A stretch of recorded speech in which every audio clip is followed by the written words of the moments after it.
Hello বন্ধুরা, welcome to my new video. আজকে একটা ফটো প্রিন্ট কেক বানাবো, যেটা এডিবল প্রিন্ট হয় আর কি। সেই এডিবল প্রিন্ট দেওয়া কেক বানাবো। তো এডিবল প্রিন্ট কেক বানাতে গেলে মানে আমাদের সবসময় খেয়াল রাখতে হবে যে আমরা যে প্রিন্ট আউটটা করে নিয়ে আসবো সুগার শিটের, সেটা যেন দিনের দিন করে নিয়ে আসি বা তার আগের দিন করে নিয়ে আসি। 2-3 দিন আগে থেকে যদি আপনারা করে নিয়ে আসেন, তাহলে কিন্তু ফটো যেটা থাকে সুগার শিট থেকে উঠতে চাইবে না। মানে সরি, প্লাস্টিক থেকে উঠতে চাইবে না। যে নিচে যে সুগার শিটের নিচে যে প্লাস্টিকটা থাকে, সেটা থেকে উঠতে চাইবে না। তো চেষ্টা করবেন যে দিনের দিন করে নিয়ে আসার বা তার আগের দিন প্রিন্ট আউটটা করে নিয়ে আসার। আর যে প্রিন্ট আউটটাই করে নিয়ে আসুন না কেন, সেটা কিন্তু এয়ারটাইট কোনো কিছুর মধ্যে রেখে দেবেন। সেটা ফাইল হোক বা কোনো প্লাস্টিক র্যাপের মধ্যেও রেখে দিতে পারেন। সেটা যেন হাওয়া না লাগে। তো দেখুন কিভাবে করছি ফটো প্রিন্ট কেক। এটা এখন খুবই চলে, মানে অনেকে নেয়, অনেক কাস্টমারের ডিমান্ড থাকে। তো আমরা সেই মতো বানিয়ে দেওয়ার চেষ্টা করি। তো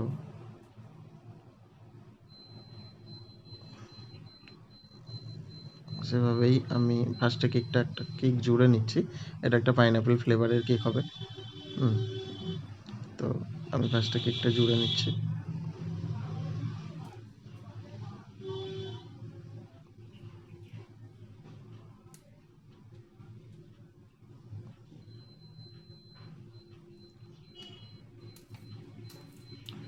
আর যে কোনো ফ্লেভারের উপরেই কেক, ফটো প্রিন্ট কেক বানাতে পারেন। ভিতরে যে কোনো কিছু ফ্রস্টিং বা করে, যে কোনো কিছু ফিলিংস দিয়ে সেই ফ্লেভারের কেক করে আপনারা ফটো প্রিন্ট কেক বানাতেই পারেন। তো সেটার জন্য কোনো পার্টিকুলার যে আমাকে পার্টিকুলার কোনো ফ্লেভারে বানাতে হবে ফটো প্রিন্ট কেক, এরকম কোনো কিছু ব্যাপার নেই। তো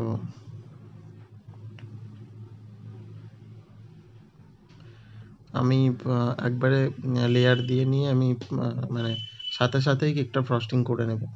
আমি আর ফ্রিজে রাখছি না। আপনারা চাইলে কেকটা 10-15 মিনিট মতো ফ্রিজিং করে নিতে পারেন।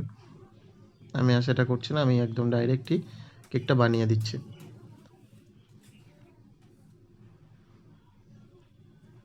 খুব বেশি সময় লাগবে না। মোটামুটি আমার কেকটা বানাতে, মানে লেয়ার দিয়ে কেকটা ফ্রস্টিং করে ফটো প্রিন্ট লাগিয়ে কেকটা বানাতে আমার 9 থেকে 10 মিনিট সময় লেগেছে।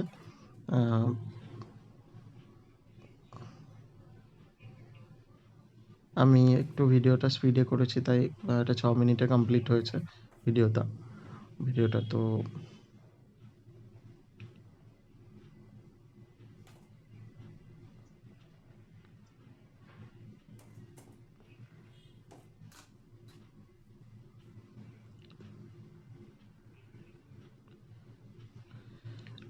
আমি কেক কম ইউজ করলাম।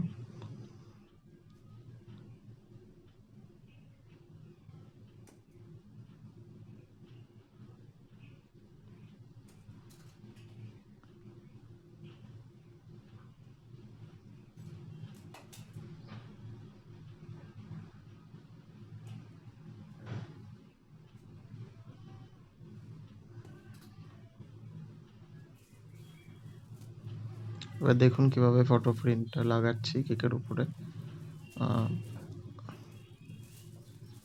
ফার্স্ট আমি রিমুভ করে নেব শিটটা থেকে, সুগার শিটটা, প্লাস্টিকের শিটটা থেকে সুগার শিটটা রিমুভ করে নেওয়ার পর আমি সাইজ যেরকম আছে কেকটা সেই হিসাবে কেটে নেব।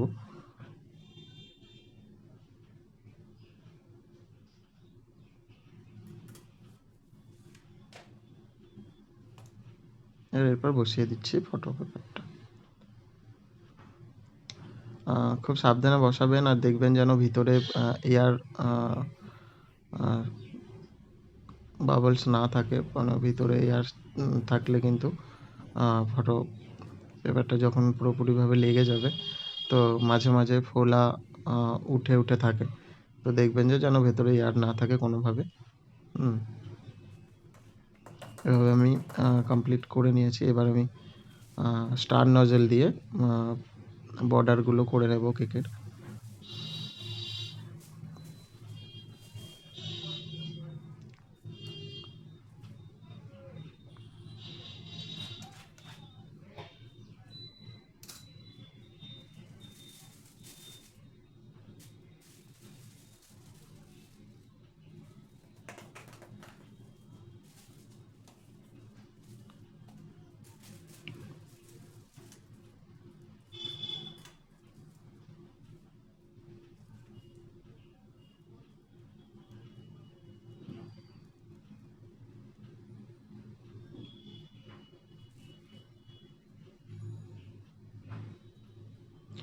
যেরকম উপরে যেরকমভাবে আমি নজলটা দিলাম, বর্ডারটা করলাম, ঠিক সেম প্রসেসেই নিচেও কেকের বর্ডারটা দিয়ে নিলাম। তো কেকটা আমার মোটামুটি কমপ্লিট হয়ে গেছে। আপনাদের যদি মোটামুটি না, ফুল কমপ্লিট হয়ে গেছে। আপনাদের যদি ভিডিওটা ভালো লেগে থাকে অবশ্যই লাইক, কমেন্ট, শেয়ার করবেন আর সবাইকে দেখার সুযোগ করে দেবেন। আর আশা করছি আমি কিছু আপনাদের এই কেকটার ব্যাপারে জানাতে পারলাম। সকলে ভালো থাকবেন। শুভকামনা।